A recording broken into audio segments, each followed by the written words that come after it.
JEE main result വന്നതിന് ശേഷമുള്ള ബ്രില്യൻറ്റിന് സൈലത്തിൻ്റെ ആഡുകൾ തമ്മിൽ കമ്പയർ ചെയ്ത് നോക്കാം. ബ്രില്യൻറ്റിൽ അവരുടെ ലോഗോയുടെ കളറായിട്ടുള്ള യെല്ലോ, അതുപോലെ തന്നെ ബാക്ക്ഗ്രൗണ്ട് കളറായിട്ടുള്ള ബ്ലൂവും മുഴുവൻ ഫോട്ടോസിലും വരുന്ന രീതിയിലാണ് അവർ അറേഞ്ച് ചെയ്ത് വെച്ചിരിക്കുന്നത്. നേരെ മറിച്ച് സൈലത്തിലേക്ക് എത്തുമ്പോൾ ഒന്നുകൂടെ ന്യൂജൻ രീതിയിൽ ഒരു ഫോട്ടോഷൂട്ട് നടത്തിയിട്ട് അവരുടെ കളറായിട്ടുള്ള ഗ്രീൻ ബാക്ക്ഗ്രൗണ്ടിൽ മാത്രം വരുന്ന രീതിയിലാണ് അവർ അറേഞ്ച് ചെയ്ത് വെച്ചിട്ടുള്ളത്. ആൻഡ് ഒരു കീ ഡിഫറൻസ് വേറെ എന്ന് പറയുന്നത് ഒരു QR കോഡ് കൊടുത്തിട്ടുണ്ട്, ഇതൊന്ന്, പിന്നെ ഇവിടെ വേറൊരു 2.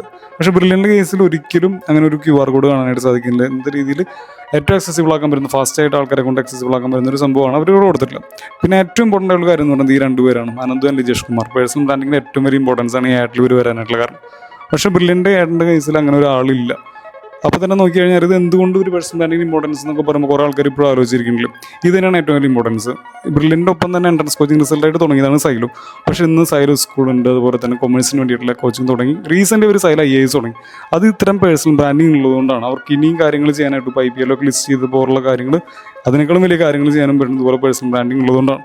അപ്പോൾ നിങ്ങൾക്ക് ഇതുപോലെ പേഴ്സണൽ ബ്രാൻഡിങ് ചെയ്യാനായിട്ട് ആഗ്രഹം ഉണ്ടെങ്കിൽ ജസ്റ്റ് ഒന്ന് DM ചെയ്യുക. പിന്നെ ഇതുപോലെ മാർക്കറ്റിങ്ങിലൊക്കെ നല്ല രീതിയിൽ ഇൻട്രസ്റ്റ് ഉള്ള ആൾക്കാർ, കൺസിസ്റ്റൻ്റ് ആയിട്ട് റിസൾട്ട് തരാൻ പറ്റുന്ന എഡിറ്റേഴ്സ് ഉണ്ടെങ്കിൽ അവർ മെസ്സേജ് ചെയ്യാം, നമുക്ക് കണക്ട് ചെയ്യാം, അടിപൊളിയാക്കാം.